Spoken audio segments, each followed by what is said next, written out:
Durante el año 1976, la ETA cegó la vida de 17 españoles más. El terrorismo se hacía amo de España. Quien sería árbitro de la política nacional hasta ser definitivamente amo ya en el nuevo siglo XXI, inauguraba el año con un atentado terrorista en el metro de Madrid el día 13 de enero. Ni mucho menos sería el único atentado del mes, ni del año, ni del siglo. Pero aquí no pasaba nada. Era el precio que había que pagar para llegar a la democracia.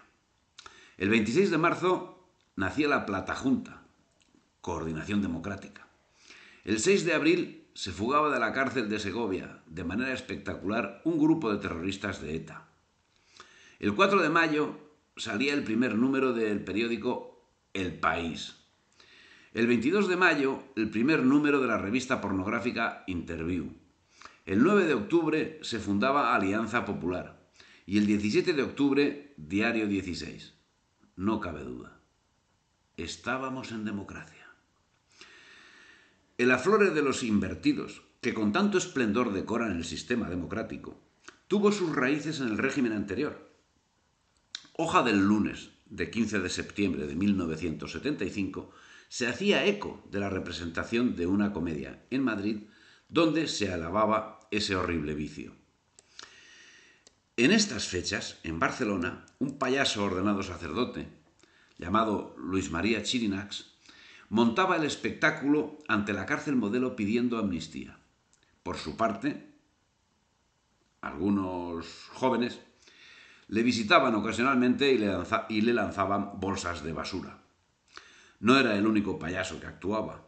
El circo se estaba montando a toda velocidad y todos querían tomar parte en el mismo. Comenzó a estudiarse la reforma de las cámaras de representación y las manifestaciones se sucedían. Los partidos políticos, de hecho autorizados, exigían reconocimiento público y amnistía al tiempo que los fantasmas del pasado, los genocidas, la pasionaria, Carrillo, hacían gestiones para volver del exilio. Con sentido distinto, la revista Cambio 16, en el editorial de 26 de enero, apuntaba: los extremismos de uno y otro signo empiezan a desenfundar ya las espadas. La única verdad es que, a esa fecha, los del único signo que mataban se habían llevado por delante a Manuel Vergara Jiménez, guardia civil. Pero eso no tenía importancia. El artículo terminaba con algo que se asemejaba a una amenaza. O el gobierno toma la iniciativa y nos fija cortos plazos para la democracia, o la triste sombra de Berenguer y Caetano volverá a pesar sobre nuestras cabezas.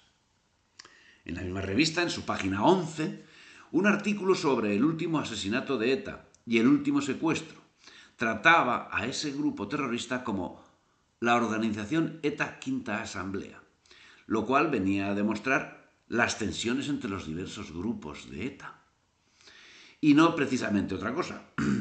Refiriéndose a los terroristas, hablaba de los jóvenes. Y es que, por lo referido en el mismo artículo, el trato de la revista con los terroristas era bastante fluido. El acoso a las fuerzas del orden por parte de la prensa y de sus amos era evidente. Toda provocación era presentada como un acto democrático y toda represalia a esa provocación un punto más que vandálico. Las fotografías de policías cargando contra los provocadores no eran contrarrestadas por otras fotografías ni por otros comentarios. No obstante, en la revista Ciudadano de 15 de febrero de 1976, en su página quinta, aparece en primer plano un personaje enigmático, con gabardina y ajustándose unas gafas negras, detrás del cual un policía antidisturbios esgrime una porra. El 5 de abril de este año, 1976, la revista Cambio 16 titulaba un artículo Impunidad. Pero, contra lo que pueda parecer, no hablaba de la impunidad con que actuaban los terroristas. Y es que el día 4 habían asesinado a 2 inspectores y el día 30 de marzo a un obrero en Plasencia de las Armas. No hablaban de eso, sino del hecho de que el director de Doblón, una revista, fue secuestrado a punta de metralleta y torturado metódica y despiadadamente, y reclamaban que fuesen detenidos los terroristas que le torturaron. Amén de que las torturas infligidas no necesitaron ningún tipo de asistencia médica.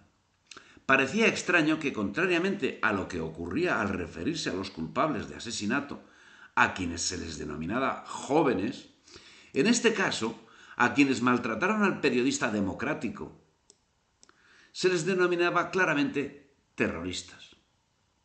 Curiosa diferencia. Como curiosa fue la denegación de permiso para celebrar una manifestación de apoyo al régimen y de rechazo a la subversión, solicitada el 2 de abril por la Confederación Nacional de Combatientes. Como curiosa fue la actuación del cardenal Juvany, quien, invitado a celebrar una misa en las Atarazanas de Barcelona el 4 de abril del mismo año, se excusó y, no contento con ello, forzó que no se celebrase la liturgia, a la que asistían unas 14.000 personas.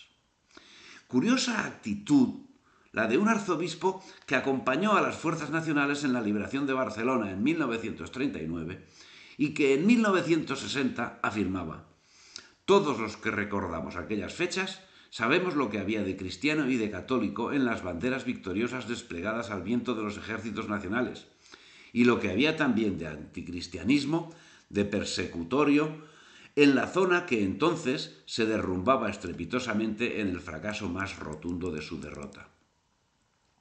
Evidentemente, el terrorismo siempre ha conocido varios frentes.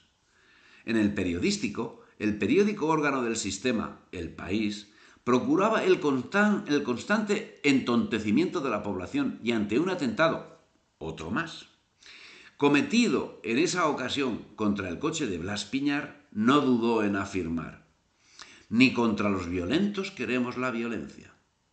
Sucedía el 19 de junio. Parece que en su lucha terrorista por crear confusión siempre fueron avanzados en confundir información con tergiversación. Lo que triunfaba en 1976, sin lugar a dudas, era el destape. La máxima libertad era mostrar desnudeces. No era sino el principio. El 1 de julio dimitió Arias Navarro y en su lugar fue puesto Adolfo Suárez, quien, en opinión de Cambio 16, sería capaz, junto a Fernández Miranda, de utilizar el sistema contra sí mismo.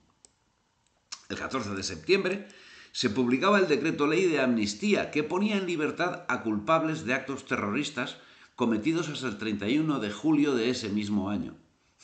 Naturalmente, los presos comunes protestaron por la medida, claramente discriminatoria. El 10 de septiembre, Suárez presentó el proyecto de reforma que sería aprobado el 18 de noviembre mediante una operación que acabaría conociéndose como el Harakiri. El 15 de diciembre el texto fue aprobado en referéndum, confirmando la creencia de que todo referéndum es ganado por quien lo convoca. Los progres no dudaban en identificar la pornografía y la deshonestidad con la libertad y con la democracia. La pornografía no es sino la expresión máxima de la impotencia, de la incompetencia física e intelectual. Artículos de consumo para los pobres seres mutilados, intelectual y físicamente.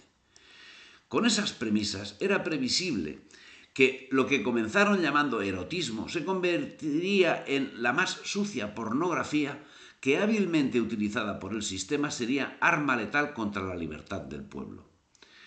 Combinando tergiversación política y manipulación sexual, proliferaron publicaciones que, como la revista pornográfica Interview, contaron con notable preeminencia en los kioscos.